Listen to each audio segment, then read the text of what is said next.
God damn it. Our whole relationship is predicated on a lie. Can you just please write for Go Nintendo? I don't want to. I don't wanna. Yeah, that video is basically us setting up mics, testing the mics, and then doing the episode.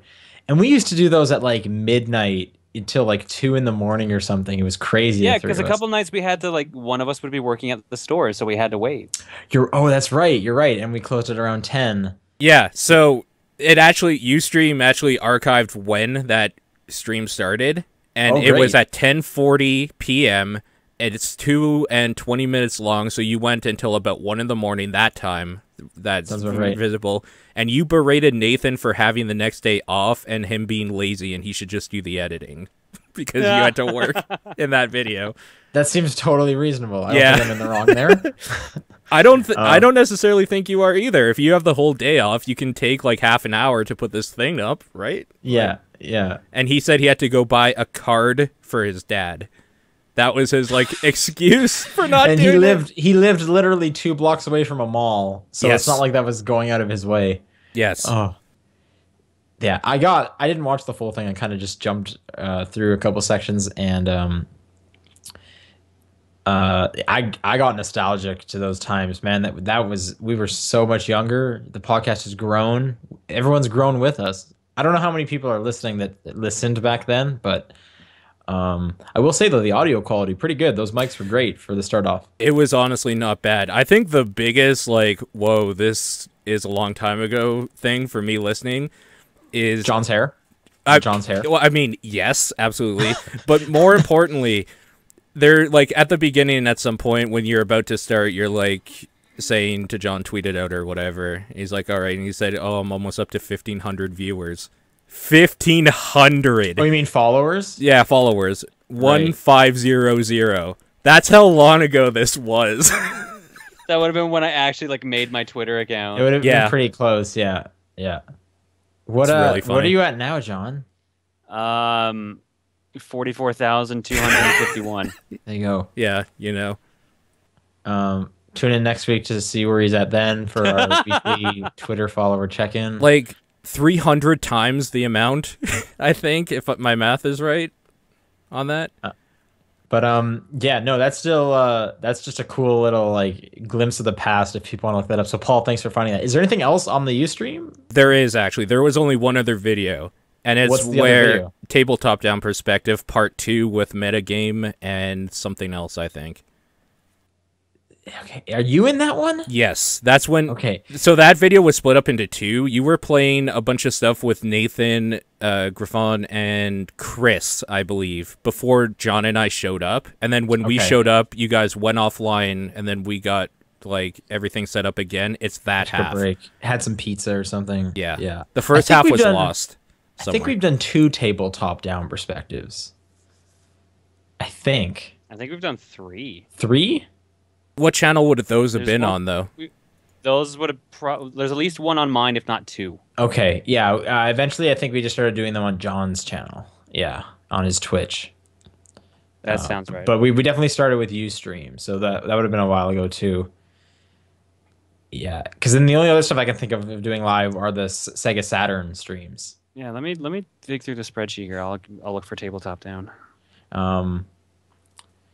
But yeah, so anyways, if people want to go see an archive or an ancient fossil, go check out our YouTube page, and it's the most recent video. Although it might be the second most recent if you're listening to this a little late. Yes, because I'm going to be releasing the Tabletop Down Part 2, the only other video that was on Ustream tomorrow. Oh, because I also meant this episode will be on YouTube pretty soon, so it'll be within the last week or so. Oh, maybe we only did 1 Tabletop Down perspective on my channel. Yeah, I want to say we've only done 2. I think you might be right, because the metagame one and then the one with City of Horror and Epic Spell Wars. I think City of Horror and the metagame one were the same night. No, they're not. Really? I'm looking at the spreadsheet right now. Okay. I remember Cards Against Humanity being a pretty big hit. Then again, 5 years ago, it was a little bit newer. Yeah, a little bit fresher back then. Yeah, not everyone had it. Did any of you get that design pack they put out for Cards Against Humanity? No, not yet. My strategy usually with the Cards Against Humanity is wait for a couple to come out because the shipping is always the same. Makes sense. It is literally just images of the 7 forbidden words that George Carlin used to say. Right. Yeah, based I've on seen George some Carlin's images. 1970 monologue, 7 words you can never say on television. Some pixelated boobs. Yep. Yep. I did get a sloth card. Oh, I don't have one of those. I wish I did. You can actually, I bought mine on eBay for $2. Guy sent it with a piece of cardboard in the envelope, so it came in real nice. But yeah, I think the sloth card's pretty good because no one's going to expect that. They're expecting, just a blank white card with some black Helvetica, full color image of a sloth. Full color. Yeah. Even better. Yeah. So, but yeah, I'll get the design pack probably whenever the next pack comes out. Do you have the science pack and all that too? Yeah. Okay. So yeah, you're caught up. I don't think I've missed one. Okay. Cool. Anyway, let's just go into it because we got tons of other stuff to talk about. August 20th. This is the top-down perspective. John Wheeler. Yo. Paul Fleck. Hi. I'm Sean Booker. John, what's your Twitter follower count at again? Hang on. Let me refresh. This is important. Yep. It's clearly very, very important to the stream. 44,273. There you go. And with that, Paul, what have you been playing? Wow, that was a weird... Okay, yeah, All right. Sure. Okay. I've been trying to this free-to-play game called Relic Hunter Zero on Steam.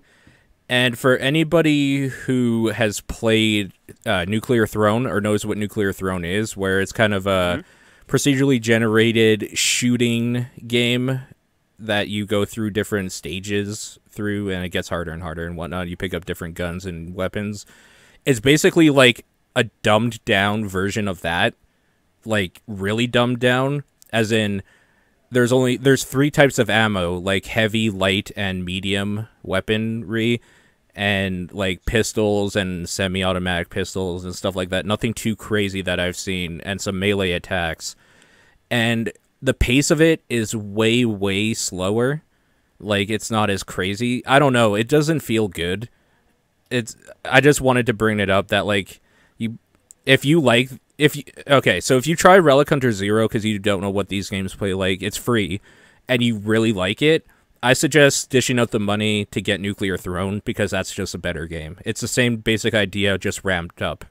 Okay. So it's kind of like a service or public service announcement that, hey, if you like this thing, there's a better version of it, or hey, if you like this other thing already, you're gonna waste your time if you bother looking into this. So don't. It's kind of dumb.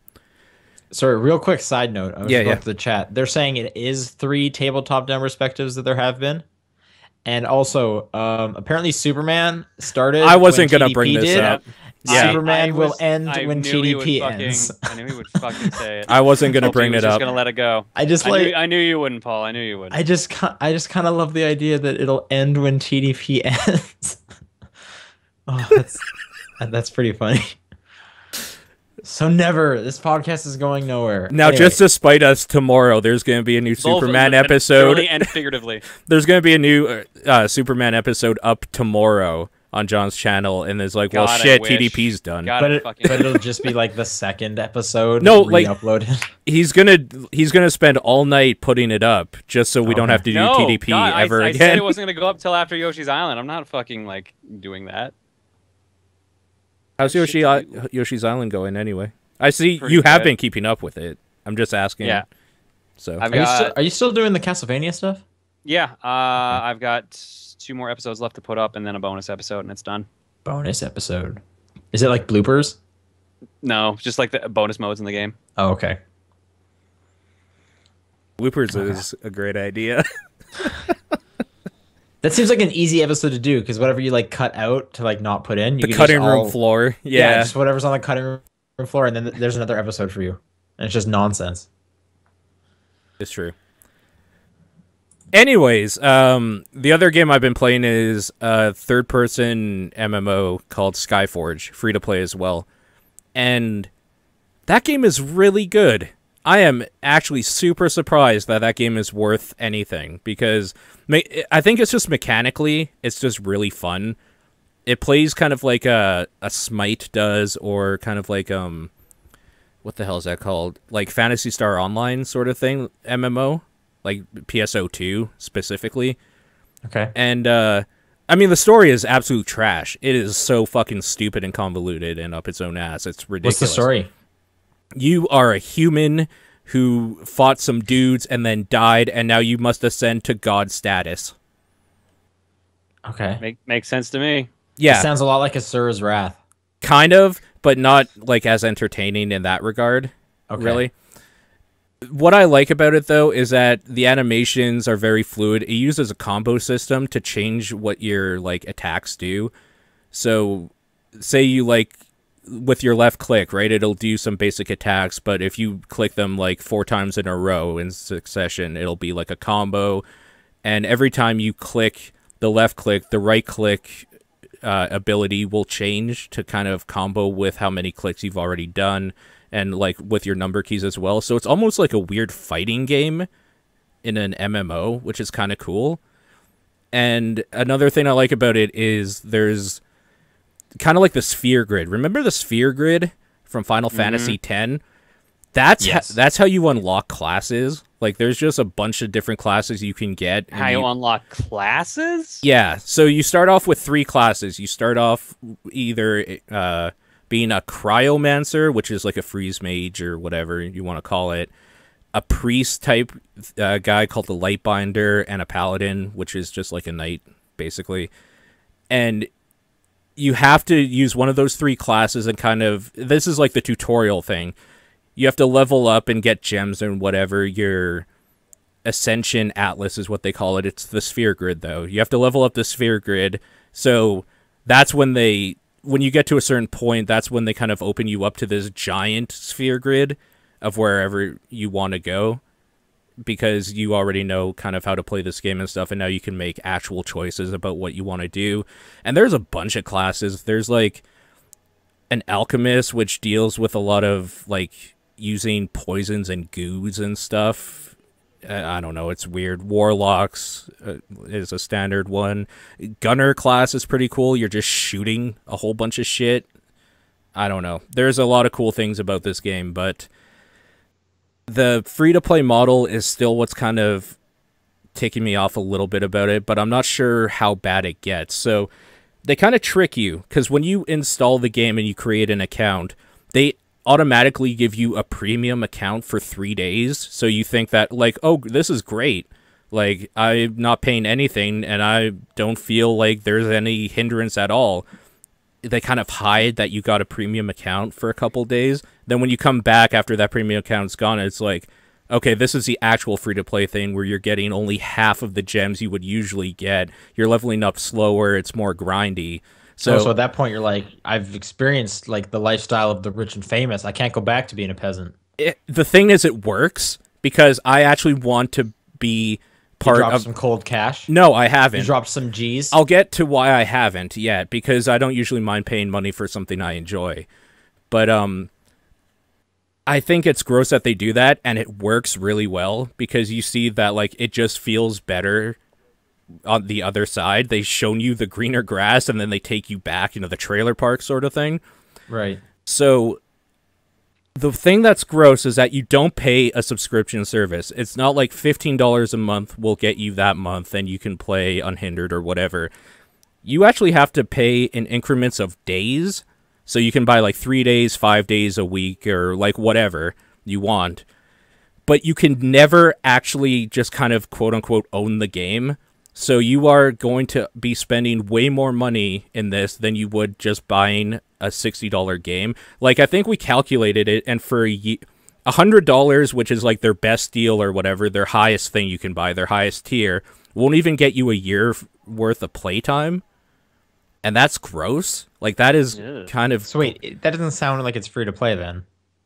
Like, is there a way to play without paying? Without paying? Absolutely. Yeah, there is, but okay. it just sucks. That's the thing. Like, it's really, really grindy. That's the problem. Is that so you're paying for like a premium experience? But it's not even a premium experience. It's actually just like the bar they set you at. This is like, because even at that bar as a premium member, it still felt like you were kind of earning something, which is totally okay. It's just that when they take that away and make it so that it's actually just kind of a slog to get through, that's what's bullshit. Like, they set you at this even keel thing where it's like, okay, I can expect to probably get this much after maybe 3 or 4 missions or whatever that I do, and that'll get me enough to do a thing. Now it might be like 5 to 10 missions I'm gonna have to do to get this same thing, because they give you just less rewards out of it. And I don't know, it's just a gross model. I don't like how they do that at all. I would have rather gotten in at the free-to-play level and then see, like, and then never have to worry about, like, what I get with premium, because my expectations would have been, okay, it'll take me this much to get this much, and I would have just known, because common sense, that if you're paying money for a premium experience, it's going to be a little faster and a little better for you. Not the other way around, where they kind of give you an expectation of how much time you will be spending in the game or how much effort it takes to do something, and then taking it away from you. I don't like that at all in a free-to-play model. That's like the Metroid thing of, like, you start off all badass and then you lose all your powers, sort of thing. But the It's kind of like if you go like to play slots and you win early on, it like gets you hooked because you think, oh, I can do that again. I can keep doing that.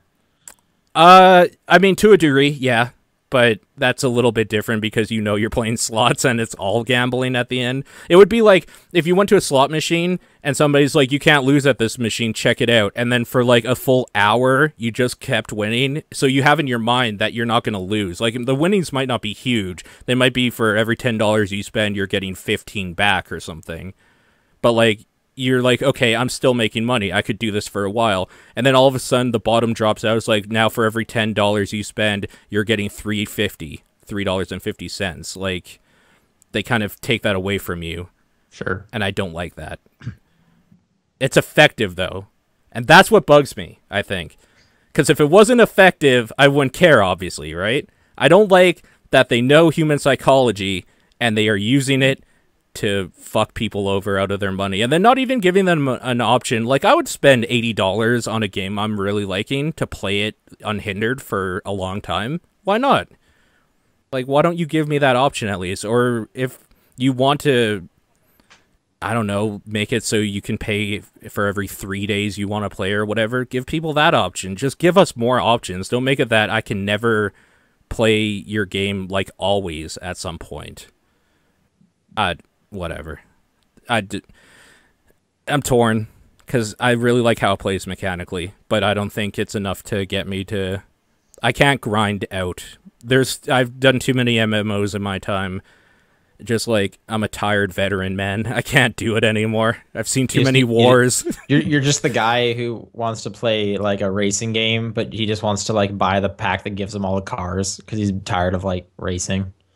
I feel like I've earned that pack of all the cars, sort of thing. It's just like, what? Just give me the game, dude. Like, you're not gonna be the next World of Warcraft, and I spent like my whole life in that game. Like, I've been through the circuit of different MMOs. Just give me your stupid little free-to-play bullshit, or give me an option that I can buy it. Don't fuck around with me. I don't know. My heart's broken because I'm gonna have to uninstall it just so I don't have the temptation to buy like $300 worth of 3-day packs to play this fucking thing. It really sucks when like a good game is being like hindered by free-to-play model, like pricing models. Yeah, it's a bummer. That's what the problem is that it's a good game put behind a gross business model that I can't get behind. So whatever. That's all I've been playing. I don't fucking care anymore. John, what have you been playing? I've been playing still more Picross E6, still working through that. Okay. And I have been playing Manos, The Hands of Fate, the director's cut. I don't know what this is. So the developer actually messaged me on Steam earlier this week. Apparently he watches my videos and he was like, hey, do you want a free copy of the game? I was like, all right, cool. So I've been playing it. It is I should say first, the developer is the same guy who made Angry Video Game Nerd Adventures. Okay. That's what most people will know him for. Okay. It plays pretty similar to that. Obviously, it came first though. This was their first game, as far as I'm aware of. It is a lot easier than AVGN Adventures by far. It feels a lot more balanced. It's somewhat enjoyable. The art style is a little more simplistic, a little more 8-bit-ish. It's based off of a movie called Manos: The Hands of Fate. I was going to ask if it was. I mean, of course, I had to have correlation somehow. So yeah, but it's also like clearly like the guy who made it is a big Mystery Science Theater 3000 fan because there's lots of references everywhere. Half the enemies are MST characters from other movies they covered, so it might as well just be a Mystery Science Theater fan game where you don't play as any of the characters from Mystery Science Theater. Is it better than the Angry Video Game Nerd game? It's much shorter. I beat it in half an hour. Okay. So I beat, and then that unlocks Torgo mode, where you play as the character from Manos: Hands of Fate called Torgo, where he is basically the Luigi of the game. He moves slipperier. And he's like literally the Luigi. Yeah. Okay. Jumps higher. I think about the same actually. Okay. But yeah, no, I enjoyed it. I've been playing through it on higher difficulties just to see what's different. Really enjoying it. If you found AVGN Adventures way too hard, this is much easier to get into. $5, I think, on the Steam store now for a half-hour game. That is entirely up to you. But I enjoyed what I played, but I also did not pay for it. Cool. How far into Picross are you? Are you almost done? I've got the normal Picross puzzles done. I'm working on I think they're called Mega Picross puzzles. I'm working on those now. I can't tell. Is that new? Of one. No, they added those back in like number 2 or 3. Okay. Is this the like puzzles within the puzzles? No, that's the Mycross, I think is what they're called. Oh, okay. Yeah, Mega Picross are the ones that are like they have the big numbers. So it's like you'll see like 1, 2, and then 10, and that covers 2 lines or 2 columns. I need to get back in the Picross game. You do. Otherwise, that's really all I've played. Rocket League. You played Rocket League and you loved it. So we can do our team now. Oh? Yeah. So we played Rocket League on Friday stream with Paul. Did it go better than your first time? Yeah. I'm still garbage at the game, but it definitely went better. That's a great game, right? It is fun. It's much really fun. good. It's so much fun. Well, I'm glad to hear that you're all for Rocket League. What now Paul did you do any cool shots or challenging. anything? Any highlight moments to talk about? I haven't got used to flying yet. That's the one thing I haven't figured out.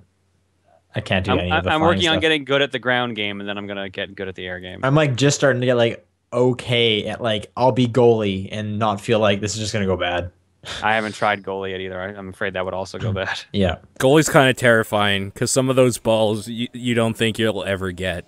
Or like they'll come at you and you're like, all right, I got this, and you'll try and double jump but not move anywhere, and it's like I feel bad for anyone like watching that because all it looked like I did was just jump in the air high. Yeah. And the ball just went by. You have way more chances to look like a complete asshole if you're playing goalie. It's just like serious. You got to do it. I still need the trophy for like getting like 20 saves and stuff. But it is definitely cool when you get like an epic save. Like that's just that you feel like the greatest thing in the world. So that's definitely really cool. For sure. Yeah. I think that's all John played. Yep, it is. All right. What did I play? I went through Journey this last weekend. I had some time. This is the PS4 port of it. Yeah, I had some time, and I was waiting for some people to come over. So I was like, "Y'all just play through Journey again." God, Journey's so good. It's still such a good game.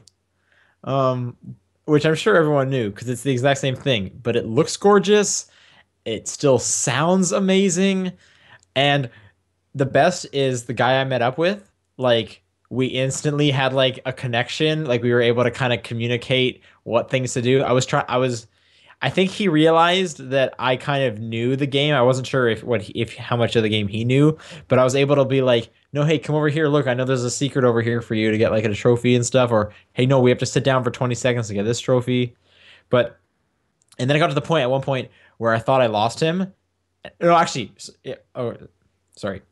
Got to the point where I thought I lost him, which was a huge bummer because I was like, oh man, I wanted to have like my buddy the whole time. Not because there's an achievement for having like one guy for the majority of the game, but still just going from like start to finish with one dude.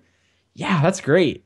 And then someone came back and it was the same guy, and I could tell because of the way he like responded to my little chirps. And I know you have like specific icons that'll pop above your head, but it was just like, oh, I know you're the guy, and that was real good. And then it's real nice that when you finish that game and it says the number of people you've like come across, and there's one name there, you're like, yeah, me and my bud. And then he sends you a friend request and you decline it because I want to be your friend. Psycho. What are you doing? You crossed the bounds, man. No touching. Freak. There's a line here. Yeah, exactly. But the best thing though was we had just finished a section, a room or whatever. And I was like, all right, let's go on. And he stopped and he wasn't coming. And I was like, oh no, is he leaving the game? No, no, no, no. And he sits down and I was like, oh shit, he's going to leave. Come on, but let's go finish this game. Where are you going, man? And then I couldn't remember because it had been a while since I played Journey on the PS3. I was like, I think if they leave the game, the character model disappears. But I couldn't quite remember. And this one wasn't disappearing. So I just walked around him going in circles for a good like 10 minutes, and I was like, is he gone? Or maybe he just had to like go to the washroom or grab a bite to eat or something. And I was like, I'll give him like 5 more minutes before I take off. And he stood back up, and it was the greatest thing ever. It was the greatest thing ever. And then yeah, like I said, we went on and we finished the game and whatnot. You talked about Journey 5 years ago in 2010 on that same episode. It wasn't 2010. Journey came out in 2012. No, you were talking about screenshots of it back then. Oh, okay. Okay. But anyway, yeah, Journey is still really great, and it's awesome that it's free if you had it on PlayStation 3. So you got that. Yep. Great game to show people that aren't really into games to be like, no, you got to look at how nice games look. Sand dunes, man. Yeah, surfing on the sand it's amazing. I'm continuing with Lifeline. Paul, have you been playing any Lifeline? A little bit, yeah, here and there. I got annoyed by all the notifications you get. You get really? So many. Holy That's shit. That's the whole point. Yeah, but that's really fucking annoying. But you can just kind of like turn them off. I did. Yeah. Okay. So now now I'm okay. Oh, okay. Yeah. I like it. The notifications are what makes the game interesting. I found out today by listening to another podcast that Taylor can die. Which I didn't know that. I was going through the game thinking like it's a story. Like the protagonist is not gonna die. Being like, no, like I'm not trying to be spoilery, but like, no, you should go do that thing that is obviously dangerous. Like you're safe. It's a story, right? And then I found out, no, Taylor can die and you have to start over and stuff like that. And now I have just so much anxiety going back into that game. It's like, oh my god, you need to hide. You need to hide right now because I was steering you toward danger. I'm honestly surprised I haven't killed Taylor yet. But that's super cool that yeah, it's pretty good. It'll branch enough. Like that makes me want to like go through it again when I finish just to see different things and try different stuff out. But yeah, no, the narrative is still pretty interesting, and I'm Lifeline is still a really cool game. The last I played is well, I've been playing a few other games that such as Capsule Force, which I can't talk about yet because I'm reviewing, and Gears of War Ultimate, which I can't talk about yet because I'm reviewing. Nice. So I'll talk more about both of those next week. I can talk about them, I think, right after the weekend. So next week I'll talk about both of those. Yeah. I've been playing Pac-Man 256. All right, I'm curious about I am too. Let's go. Yeah. So the follow-up from the Crossy Road people, the company Hipster Whale partnered with Capcom to do Pac-Man 256, which I think we talked about it last week on the show, it getting announced. I'm surprised it came out so quick. But it's basically an endless Pac-Man going vertically, and you're being chased by the kill screen from level 256 of Pac-Man, where half the screen is just all garbled and whatnot. and there's like an infinite number of ghosts. I think I like Crossy Road more just from how simple it was. Okay. This one has a lot more free to play stuff in it. Oh, good. My favorite. Yeah, it's kind of a bummer. But you get credits that you need to spend credits to even play the game. So there's been a couple times where it's like, I can't. And no, I'm not going to watch an ad to get more credits to play your game. I will wait the 10 minutes and go do something else. I'm going to stop playing this game. So that's a huge bummer. It has literally gotten to points where it's like, I can't even play the game anymore. But apart from that, there's like power-ups and stuff. Like Pac-Man will shoot lasers, or he'll become giant Pac-Man, or he'll cause a bomb explosion to go off around them to take out ghosts. And I like the gameplay when I can play it. It's just the free-to-play stuff is just kind of annoying. And then again, I think Crossy Road is just better because it was just get in there and go, go, go, and everyone was basically on the same level. And whereas now, if I'm ranking myself against other people on the leaderboard, it's like, well, if you have better power-ups, obviously you're just going to do better. So you kind of have to grind to even be worth anything on the leaderboards, whereas Crossy Road was all skill. It's like my issue with other endless runners. Like when it came to Jetpack Joyride, I had a problem where it's like, well, to get the best run, why don't I just save up a bunch of coins and then get the boost thing that like starts me like 1,500 feet earlier? Because like why? Because then like you'll do it best. So it just kind of makes all the runs except for that one kind of worthless, and then you have like one big run. Whereas stuff like Cannibals and Crossy Road, it was like, no, everyone's on the same level no matter what, and it's a bit harder to determine that with Pac-Man 256. And there is a free play mode. I should say, sorry, there's a free play mode, but it takes out all the power-ups, so you're getting like half the game. And I kind of wish there were separate leaderboards for that, because it's like, no, the real people play this one. Sure, yeah. But yeah. Anyway, so I think Crossroads better, but I'm still playing it. Like it's a good bus game for whatnot, and the art style is cool and whatnot, and it is free. I think it's out on Android as well. I think it came out at the same time. I can confirm or deny in a second. Okay, yeah, I don't totally remember, but I thought it was on both immediately. I might be thinking of Fallout Shelter again though. But anyway, yeah, worth a try. See if you're into it. It's a cool concept, at least, for sure. That's all I've played that I can talk about. So let's go into the news. Not a lot of news this week. They're all Nintendo themed. First off, the 2DS is getting a price drop in North America. It's going to be $100 at the end of the month. Wasn't it already 120? I think it was 120. I think that was the price. So yeah, $20 off. Still though, $100. Oh, Pac-Man. Paul is showing us Pac-Man 256. So it is there. You guys should get Pac-Man. Try it out. Pac-Man. It's on the Android store. He just showed. Yeah, he has an Android. Yep, I'm downloading it right now. Pac-Man 256 Endless Maze. Yeah, oh, sure enough. That's pretty cool that it was day and date for both platforms. That doesn't happen often. I'll grab it myself right now. Paul, have you been playing any more Fallout Shelter?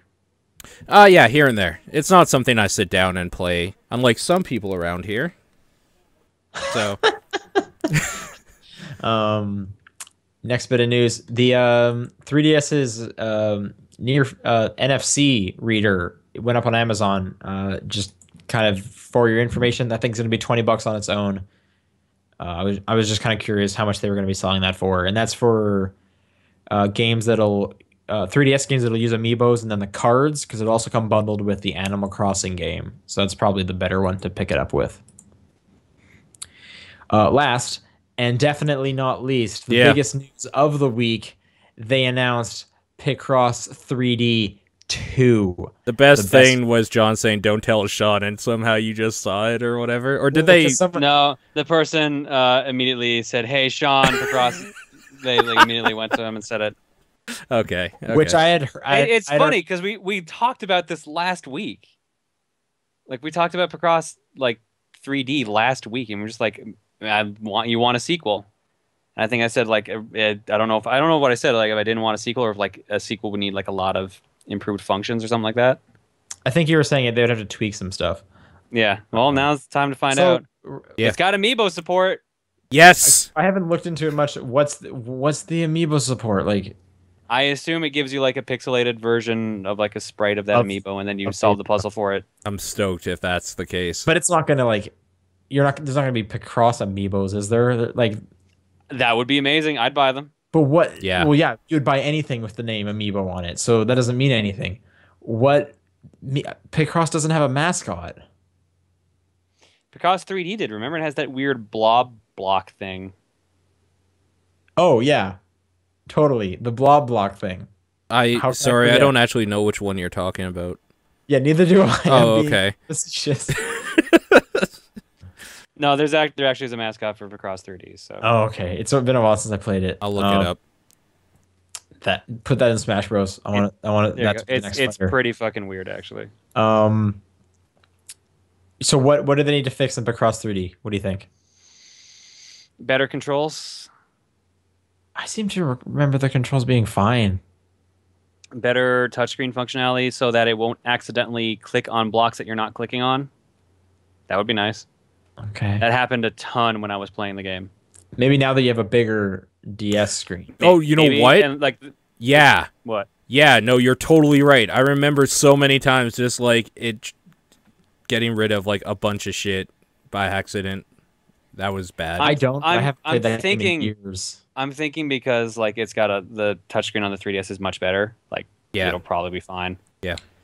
I just wonder if they're also going to do it so that like in Picross 3D you can't make a mistake. If you do, then you can't unlock everything. So you have to like restart the puzzle. It'd be nice if that didn't matter anymore. Okay. What was I gonna say? I can't even remember now. Picross. I'm excited. I know that for sure. What was I gonna say? Oh, I think it's because the first game was a budget game. You think this will be a budget game again? Wasn't the first one like $20? I could see it. I feel like it won't be because it's getting a commercial release. Like it's getting a physical copy release. Well, so did Picross 3D, and it was like $20. I guess, but they haven't really done much in the way of discounted 3DS games. Like even Brain Age was full price, I think. That's true. There has been Wii budget games though. Like that last Kirby one, wasn't that a budget? No, that was a full price. I don't think so. Oh wait, no, Wii U. You mean Rainbow Curse? Yeah, no, Yeah. that was $40. That was $40. That was cheaper. Yeah. So I mean, Nintendo has done budget games. Maybe, who knows? They just haven't done much in the way of budget 3DS. Either way, that hasn't been digital. I'm looking forward to that. The one weird thing though, it's the 3DS's problem where they want to put the block, or the exciting stuff on the 3D screen, but you need to interact with this directly. So it's just going to be the same screen up and down, because that's lame. You know what I mean? Yeah. What do you? Mm-hmm. So, but I'm assuming that's exactly what they're going to do, which is a bit of a bummer. But anyway, Picross 3D 2, I'm excited. It comes out in September in Japan, and no word on North America, I believe. Sorry, October 1st in Japan. Okay. Hopefully we get that as well. There shouldn't be much to translate. All right. Let's go on to questions. We have a lot of questions. Where can people send questions in? topdownperspective@gmail.com, TDP Podcast on Twitter, and Top Down Perspective on Facebook. Or John's P.O. Box. Apparently, I have to go to my P.O. Box tomorrow based on someone in the chat. Yeah. Apparently somebody like tweeted something that like they sent something as well. So this is great. Once again, anything you guys send to John's P.O. Box for the show, we will read it on the air. I'll take this first one. Joey says, Sean, if you like the heat, all you have to do is drive east a few miles to Sacramento or Davis. It's consistently over 100 degrees Fahrenheit over there. Yeah, so I've heard. You cross those hills, and it gets a lot hotter. Thanks for the heads up. Although Sacramento's north, maybe northeast. Andrew writes in, the solution is obvious. Paul becomes president of video games. He's got my vote. And then his first executive order will be to create John's Museum, which will feature a giant stylized F in the front lobby to pay respects to Sean's PS3. I always look forward to your podcast coming out. Thank you, Andrew, for your vote and your support.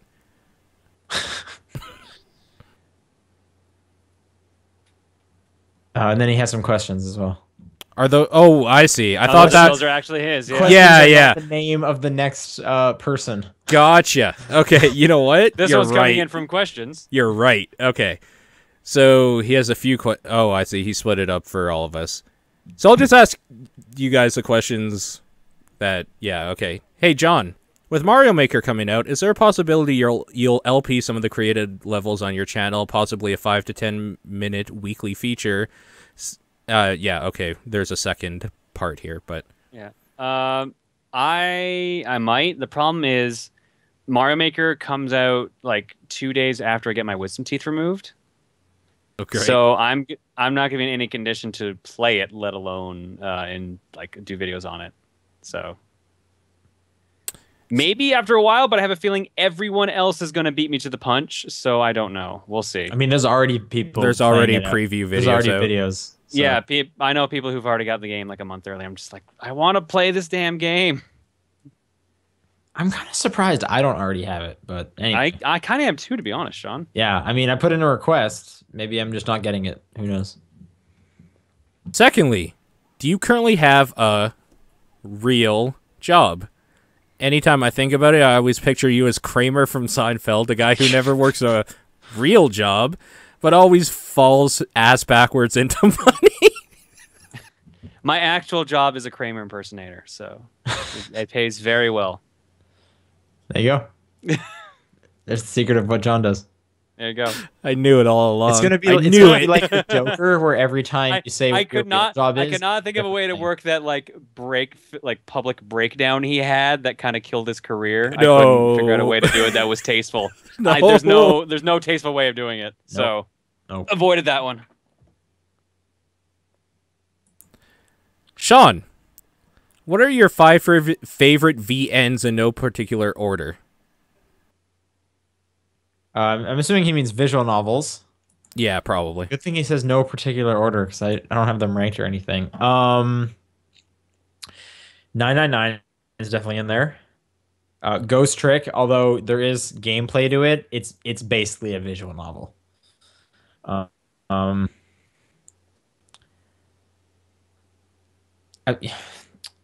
Hotel Dusk is really cool. Can I say Professor Layton, or is there just way too much gameplay to that? Because there's puzzles. I'll allow it. Right, it's technically just a lot of puzzles. Yeah. I mean, but it's half puzzles, half like visual novel, which is like the best part. Yeah, I'll allow it because that's what Okay. you like about it. And I'll just say like the series. And then I'll say the Phoenix. I've only played the first Phoenix Wright game, but it was awesome. I'm assuming the rest of the series is also really good. I'm probably missing some that are real good. Yeah, Hate Plus, real good from Christian Love. But those are there's probably more. But anyways, those 5 are all really good. Would it be all right to send recommendations? Yes, please go ahead. I don't know when I'll get to them exactly, but yeah, you can always send me recommendations. And finally for me, have you played A Dark Room? If so, what are your thoughts? What episode I should download to hear them? If you haven't played it, it starts off as a clicker game but becomes a resource management game. I don't know what A Dark Room is. I'll look it up. There we go. Yep. John, you got this next one? Yep. This one comes from Christopher. It says, first off, congratulations to John for getting past Kamek's Revenge while keeping your, relatively speaking, cool. If it makes you feel any better, I've been playing the game alongside you and reached it at about the same time you faced the 4-8 boss and kept dying to it from there until you started said stage. If it wasn't for the coins, we might have even gotten a game over. As a question of celebration, what are other stages that you guys absolutely despise in games you otherwise love? Rat Race. Fuck that. I hate that thing. Yeah, Rat Race. No, Klinger Winger. Fuck, Klinger Winger.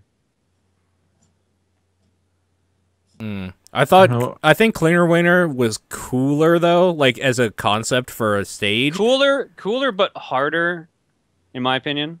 I don't know, man. That fucking rat. See, you can glitch the rat. That's the thing.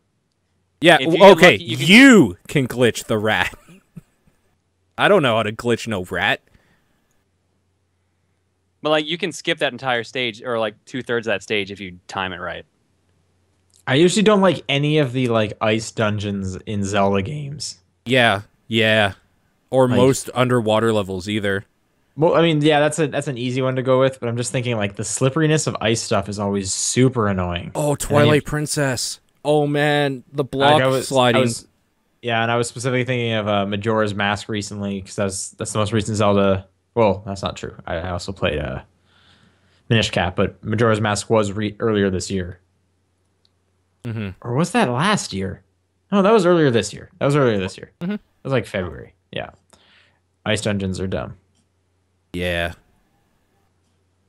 How do you guys think DC Comics would be if we had Adam West's Superman instead of Batman? That'd be great. That sounds pretty good. I would watch that. Be a lot of like goofy punches. Yeah. I'm thinking. Yeah.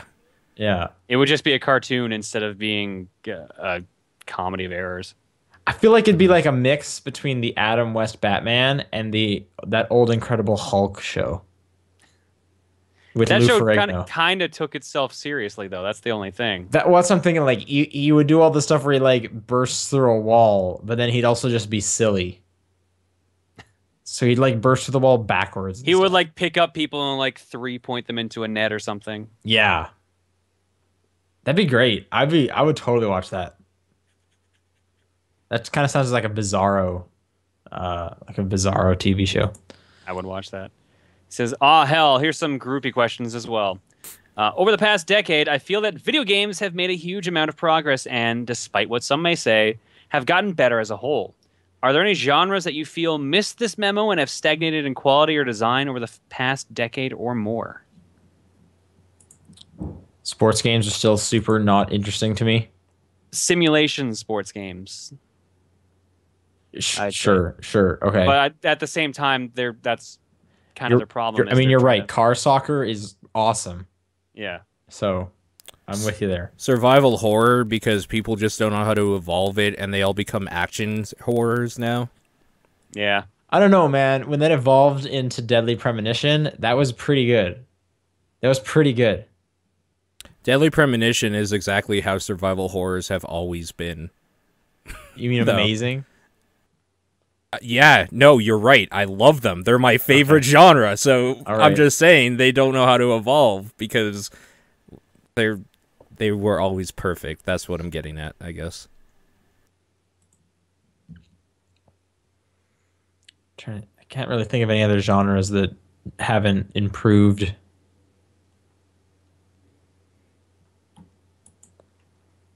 No, nothing's coming to mind. I was going to say like platformers, but really. No, I think platformers really, definitely like improved. Like there's always something exciting every few years. JRPGs is a good answer from the chat. I like that one. Ooh. I'd say those have improved too. I'd say they evolved in the fact that they disappeared from North America for a while. So you hated them. They evolved to extinction, then they came back. Or they're trying to come back. Okay, you know what? Yeah, evolving from nothing is a pretty good feat. So, well, I mean, they have the J in there for a reason. I guess. But like I feel like those have evolved, like from your like original Final Fantasy to like the Tales games, for example. Like those are so different. But I guess, you know, they do have a lot of tropes that are definitely similar still, but I'm sticking with sports. How come football hasn't gotten any different? It's so old. Come on. Wait till we get cars involved in football. Then it'll be great. Oh man, Mutant League Football. It's already been different. The XFL? Yeah.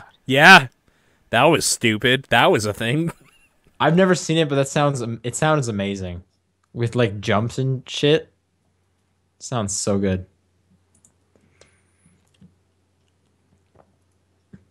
All right, it's got one more. Oh, my bad. Sorry, I closed away for a second there. Are there any old TV shows, movies, or comics that you want to see get another game, even if they've been discontinued? I'm still crossing my fingers that Platinum makes a He-Man beat-em-up game in the future. That's a great idea. He-Man's in a video game that came out like recently, Toy Soldiers. Oh, that's right. I did hear about that. It's got like Assassin's Creed, He-Man, G.I. Joe, and some other property I don't remember right now. I would like a good Lost game. That would be really cool. Or a Twin Peaks game would also be really cool. I mean, I guess that's kind of just Puzzle Agent and Alan Wake and Deadly Premonition. So you really, what you're saying is there's a bunch. I just want another one, I guess. Yeah. But a good Lost game would be really cool. Movies or comics? Like another good Ninja Turtles. Yeah. I can see that. Although I didn't hate that TMNT one. It was like a... Well, I mean, the last Turtles game we got was like Out of the Shadows at this point, I think. Mm-hmm. Which was but I apparently the music was really good in that because I've been listening to the soundtrack and really enjoying it. TMNT was like a dumbed down Prince of Persia, so I could go for another one of those. I could also go for a Prince of Persia game. Yeah, what was up with that? I thought they made it seem like there was going to be a new one. Did they just change their minds on that? I have no idea. I feel like they were just like they shifted to Assassin's Creed, but I thought there was like some screenshots going around or like the idea of them rebooting it again. Although that first reboot, Prince of Persia 2008, is fantastic. I would love a sequel to that game. I don't think it did well enough. That's the problem. I think I have every achievement in that game except one, I think. No, I think you do have them all. I remember you being like super proud of it. Maybe I think I'm missing one, and then the epilogue DLC came out. I think I missed one in that one as well. And it was just like doing everything or something. I can't quite remember. Cody writes, is there a game and or song that you have a negative response to, but have had the want to go back and listen to it? And then he gives us an example, but that's the question.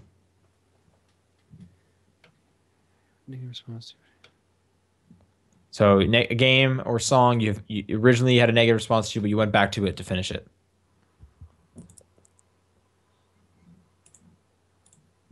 I don't think I have a song like that. I definitely have TV shows that I was watching them at weird times, and I didn't want to like go finish them. I'm trying to think of games though. For me, Rocket League. Oh, because of your first play? What about Ori and the Blind Forest? I haven't gone back to it. Oh, yeah. Well, yeah, you're right. You didn't really. That's a good one. Yeah.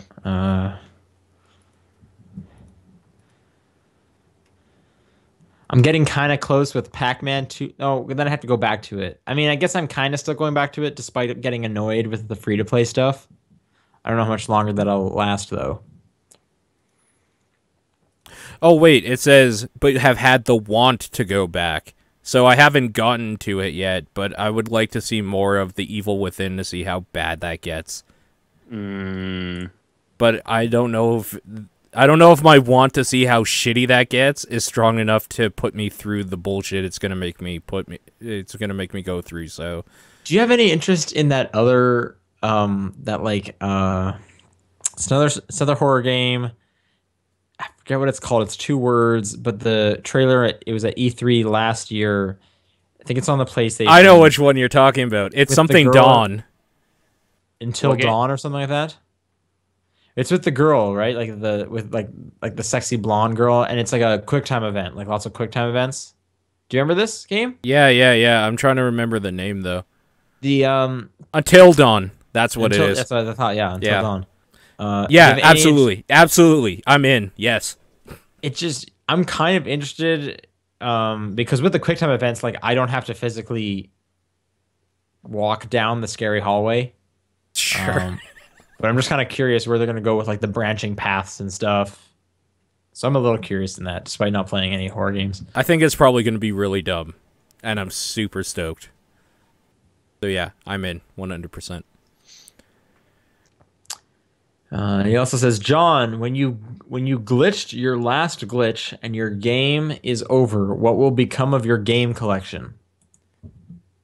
Maybe it'll actually go in a museum. Whoa. Oh, man. Maybe that was the plan all along. His own museum. I don't know. It'll probably, like, if I have any kids, it'll go to them. And if not, maybe it'll go to my sister's kids. Who knows? Well, I mean, like, this museum is my only child. I mean, it'll go to the man who takes you out, obviously. That's how your game collection goes, right? This is not Highlander. Oh, right. This is not There Can Be Only One. Oh, right.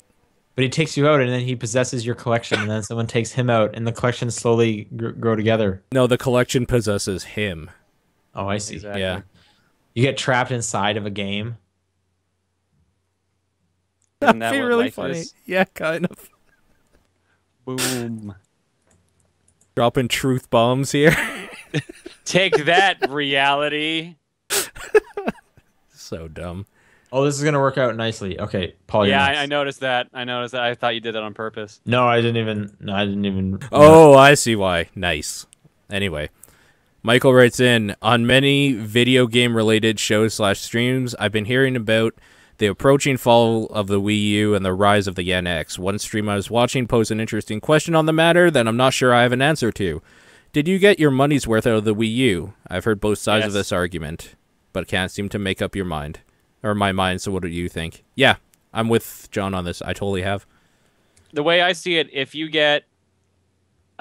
maybe this is a good rule of thumb. It might be a little crazy, though. If you get $1 an hour's worth of game time out of a system, you've definitely paid for it. Maybe some people will adjust that, say, like a half hour per dollar or something like that, but I feel like $1 an hour is, like, even. I'm I with don't you. think I've done that for the Wii U. Really? You haven't... I don't think You played through so. Bayonetta and some other stuff. I mean, Bayonetta's not that long. It's like 13 hours. Yeah, but is that the only game you played on your Wii U, though? Well, no. I'm just trying to think of like all the games I've played on my Wii U, and I don't think there's that many. Like Mario, Mario Kart, Smash Bros, Bayonetta, Hyrule Warriors, Splatoon. Hyrule Warriors alone probably accounts for most. For Even you though you guys didn't like it. or for Even me? though you Most didn't like it, time. yeah.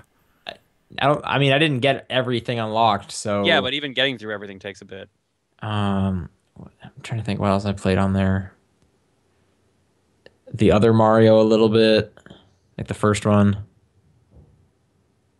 Wonderful 101. I mean, I've played a good game in Wario. Okay, maybe, all right, maybe I've done it. Yeah, okay. Now that I'm listing them out. I'll agree with you guys. I don't, like, I feel like I've gotten my money's worth. I feel like I'm a little bit less than you guys, because you guys were like, yes, immediately. Yeah. But, you know, I'm enough. still fine with that console, so.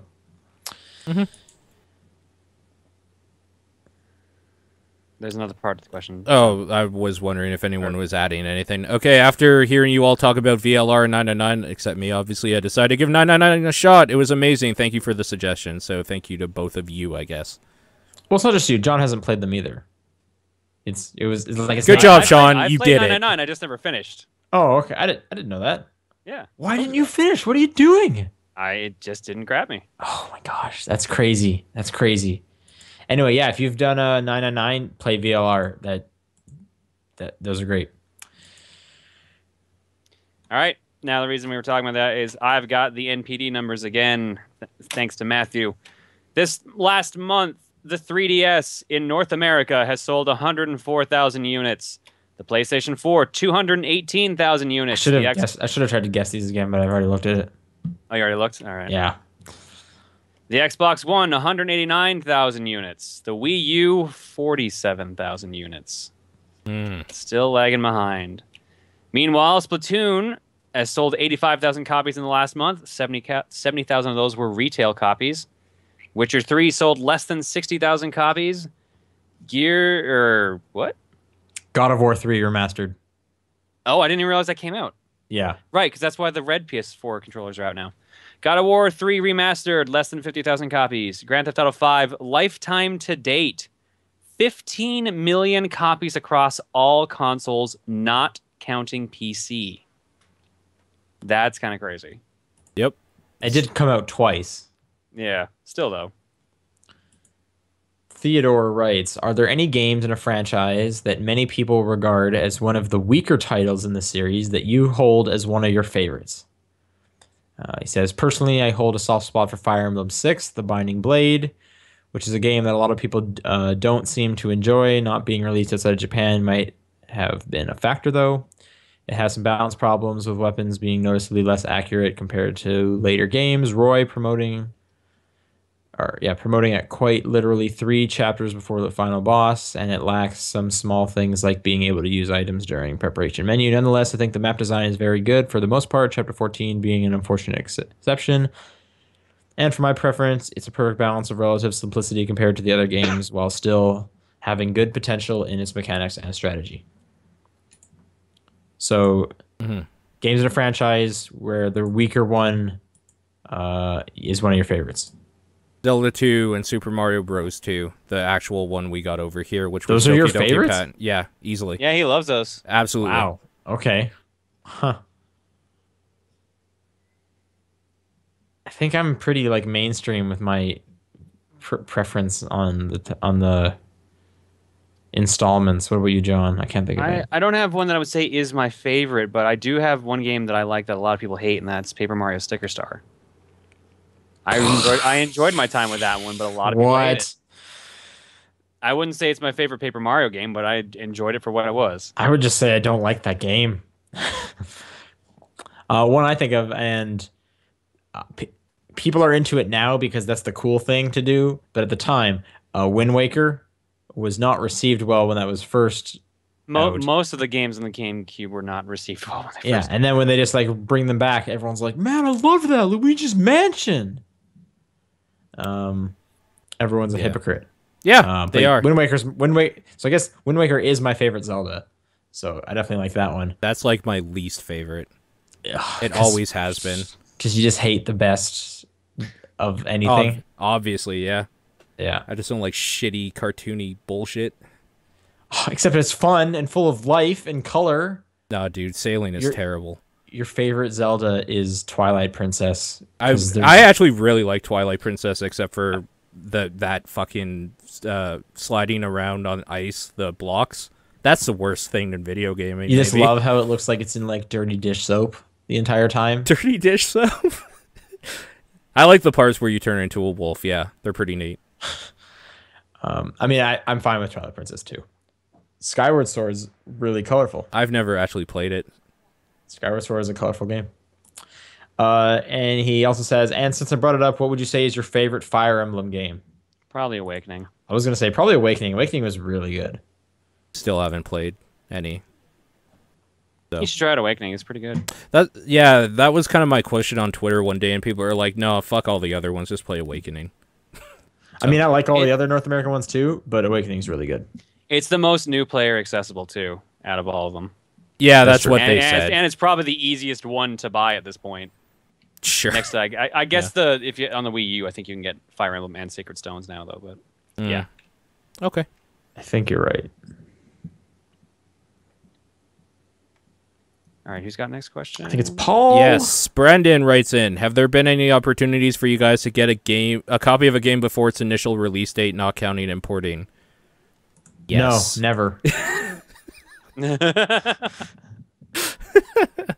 What? Yeah, probably about twice a month I get a game before it comes out. Yeah. At least.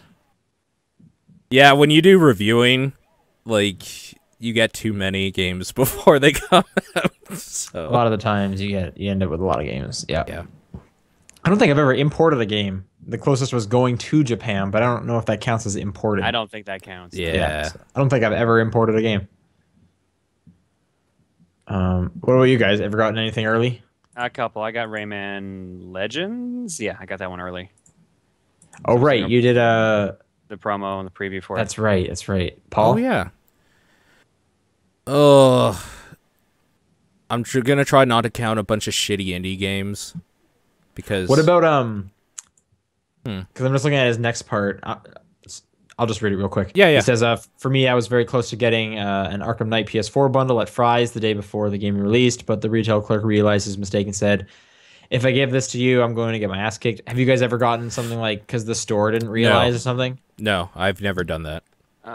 There was one game where that happened with, and I can't remember what it was. But I know there was a store leaked it early. I managed to get a copy or try to get a copy, and they caught it in time or something like that. I don't remember the full details. I know. I remember, like, when we worked at EB all the time, we would have people come and be like, yo, like, this store is selling Batman. It was Batman, Arkham Asylum. Amazing. Was it Asylum? I don't remember that. It was Asylum, because we weren't working at the store when City came out. Walmart was selling Batman Arkham Asylum early, and I remember running over on my lunch break to Walmart to try to get a copy of Batman early. I remember the thing with Batman was that was one of the first times that at least I had seen where EB Games was like trade 3, get it free. And I did that, and then Walmart's like, we're selling it for $40. Which was awesome. I loved it when Walmart ever did that. I remember that's the only thing I can remember from Asylum though. I do remember Aeon being that situation where we were working, nice, and a bunch of people came in with their copies, and they're like, I want to cancel my pre-order. Walmart's already selling it. And we were just like, okay, well, whatever. The closest I've come to that though is, and this was just, this almost doesn't count, but we were just talking about Fire Emblem Awakening. For whatever reason, Canada was selling it a week earlier. No, it was more than a week. It was like 2. It was a long time. Yeah, it was almost a month. I remember asking for like a review copy of it, and then it was like, you know what, whatever, I'm just gonna go buy it. And then I just picked it up because I got it early. I can't remember if I still ended up getting a code for not, and if I did, what did I do with that? I have no idea. Anyway, but yeah, no, I don't know why that was, but Canada was just getting it a little bit earlier, so that doesn't really count. But anyway, there's that. John, you got the next one? Yeah, so I was just checking to see if I could find out when that Fire Emblem came out. The next one comes to us from Andy. It says, the newest Splatfest theme for Splatoon was unveiled a few days ago. It was a surprising collaboration between Nintendo and Hasbro, with the theme being Autobots versus Decepticons. Even if you don't play Splatoon, which side would you pick? And what do you think about these crazy collaborations of Mario Kart 8 and Mercedes-Benz and Splatoon plus Transformers? What other crossovers could you see or would you like to see?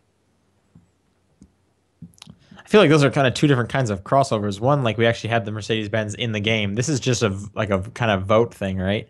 Yeah, a visual thing. I mean, like Nintendo does are way like cooler than Autobots. What? No, I can't think of any Decepticons I like. I mean, back in the 80s show, Megatron turned into a gun. Megatron's always been great. Starscream is great. It was like Maximals versus like the Decepticons or Dinobots and stuff like that. I'd be like, all right, maybe I'd go for the bad guys. What are the animal ones? That's what he just... Maximals, and I think if they might have still been Decepticons for the bad guys. I don't remember. Okay, so like what was the main animal one named? Optimus Primal. Predacons. That's what it is. Maximals versus Predacons. Optimus Prime. You're right, because he was Optimus Primal. Yeah. Yeah, that's true. Man, that's what an old show that was. That was a good show. I like that. Yeah, I like that show. I like that show quite a bit too. Other crossovers you want to see? I'm trying to think of weird stuff like Mercedes-Benz in Mario Kart. Mercedes-Benz versus Autobots. There you go. Done.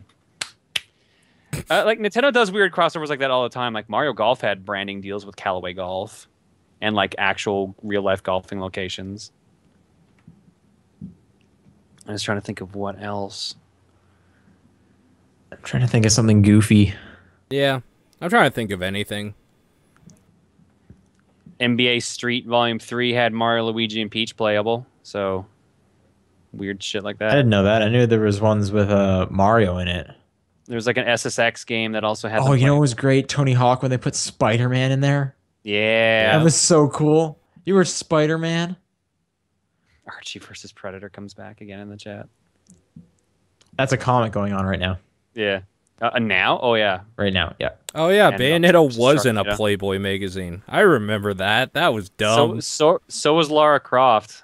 I didn't know that. I know when Bayonetta came out, for whatever reason, we got a bunch of like promotional posters or calendars.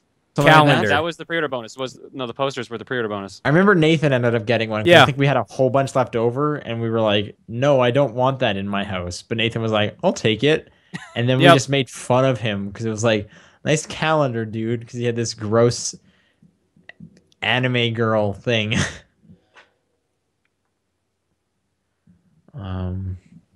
But I put Bayonetta in like Dead or Alive Extreme. Sure, that would work. Yeah. What was this about? Like a new Dead or Alive being announced? Yeah, I saw that. I What's up saw. with that? I think I saw something. It was like the volleyball stuff is back or something like that. See if I can find it.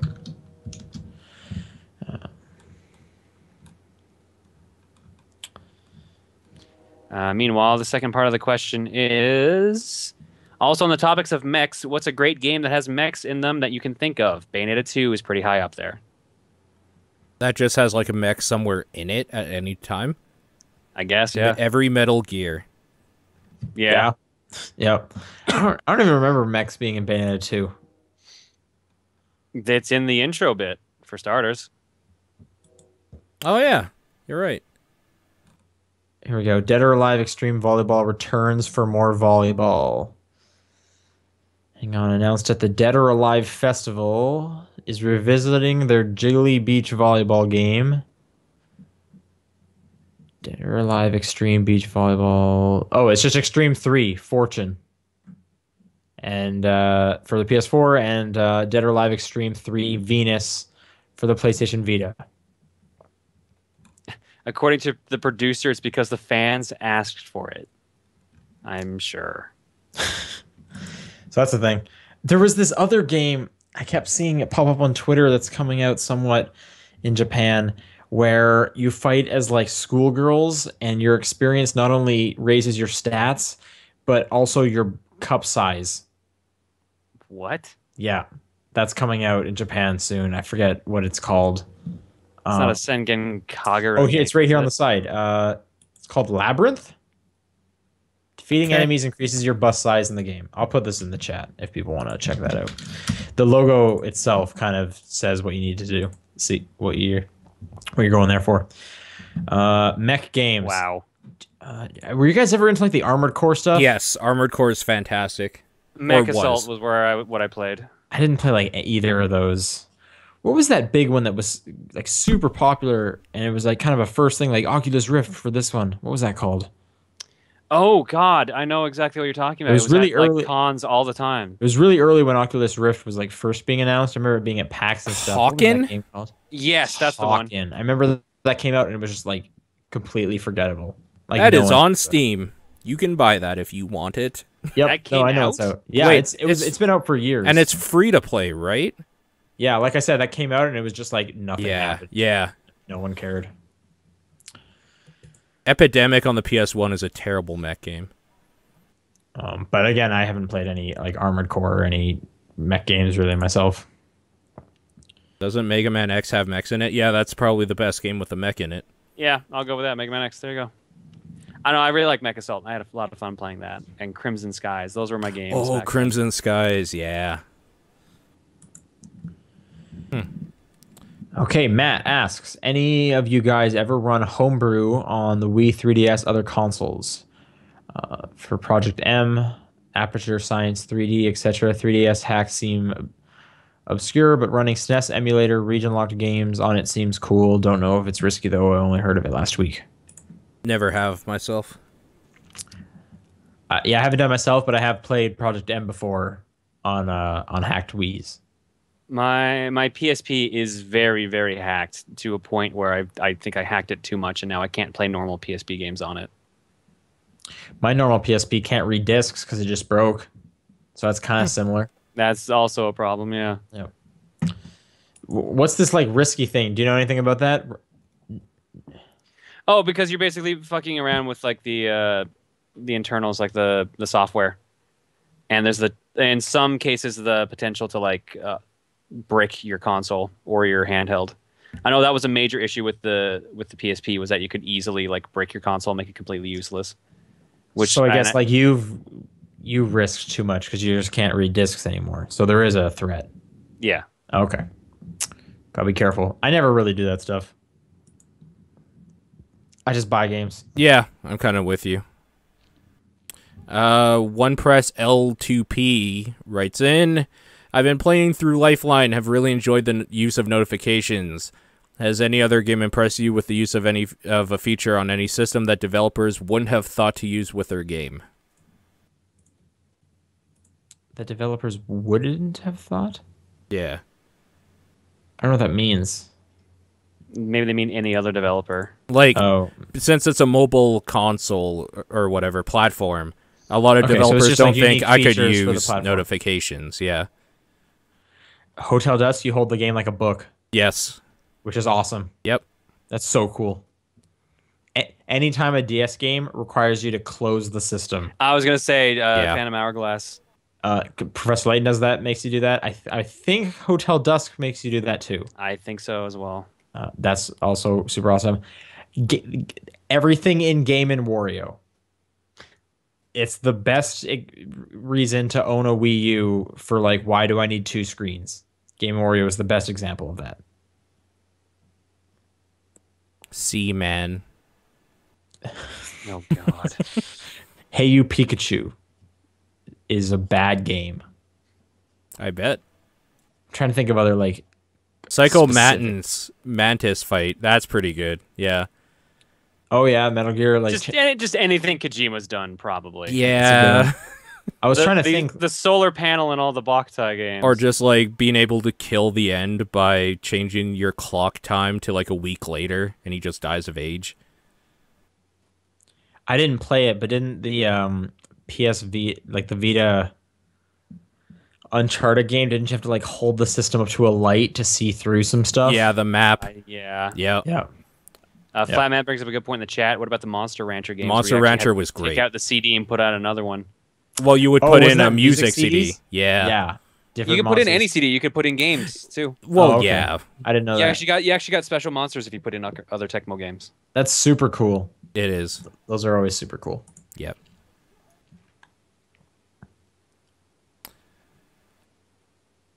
Oh, last one's me, probably. Yeah, next one's you. Konagami says, Triple Triad, the card minigame in Final Fantasy VIII, was released on the Final Fantasy Portal app on phones today. Did anyone ever play Triple Triad? And if so, did you enjoy it back then? I love Triple Triad. I don't remember. I had a knockoff Triple Triad game on my my last phone, so I'm going to try to get it for this phone. You should see if that Portal app is on Android. I never played Final Fantasy VIII, so nope. I don't remember the card game I'm very waiting well. for the I'm waiting for the Blitzball app to come out. No, I'm not. Yeah. Triple Triad was the 3x3 card game where you put down cards and each side of the card had a number on it. And if the number was higher than the one next to it, it flipped it over, and then whoever had the most cards at the end won. At least that's the default rules. There are other different rules where it's like, I don't remember what else it is, but like that was the gist of the normal game. That's cool. I might look into it. James, if you could put licensed music in a game that doesn't have it, which song would you put into which game? Oh man,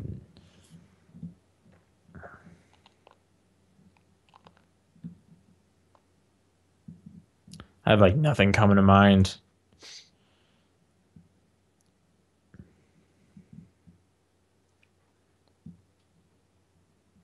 This is the worst. I can't think of anything specific. Can't think of anything. I mean, Super Mario Brothers could always use some Scooter. What is Scooter? It's like Eurobeat. Okay, sure. Some Sandstorm, Darude Sandstorm. Every game could use Darude. Do, as they say. Yep. Do. All right, sorry for us having no good answers. Yeah. Arthur writes in, have you... Oh, 2 questions here, I guess. 1, have you heard of the Konami Heritage Survey? I have not, myself. Someone I was talking to today brought it up. Yeah. They were asking, like, what about their licenses, what people wanted to see done with them. Like, would you buy a game involving them on, like, certain consoles, like on PC, tablet, mobile? I'm surprised Konami's making video games still. Yeah. Apparently they had like some of their really old ones in there too, like Sunset Riders. So like they were scraping the bottom of the barrel for like every IP they had.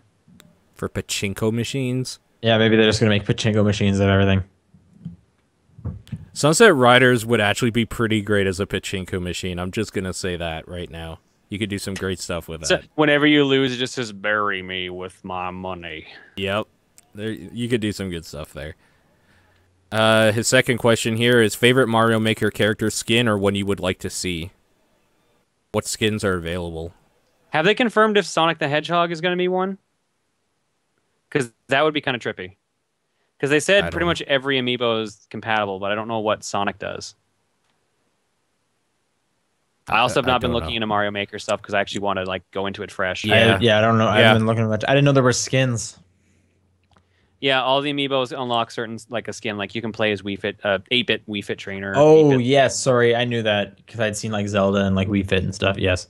Yeah, confirmation that Sonic is a skin. I did hear about the sound effects today. You can upload your own sounds. Oh my god, which is that ridiculous. video was funny where they had like Tim Allen's noise every time he killed the Goomba. That was amazing.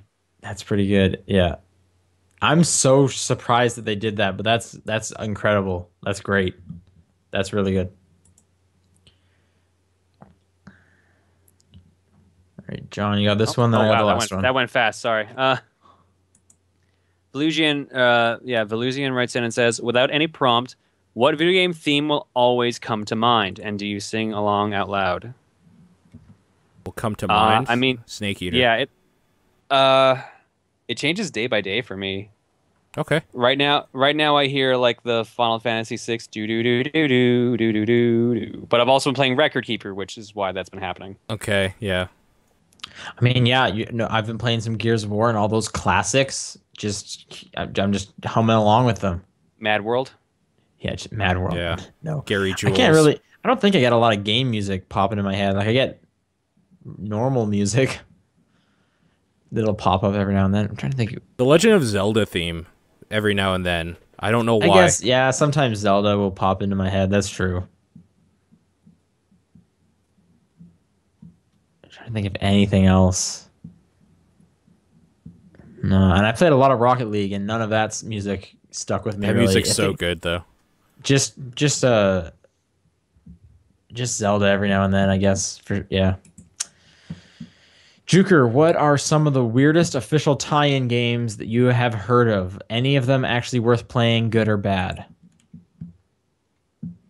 All the Burger King games are quality. Like Sneaking. That's not where I thought you were going, but okay.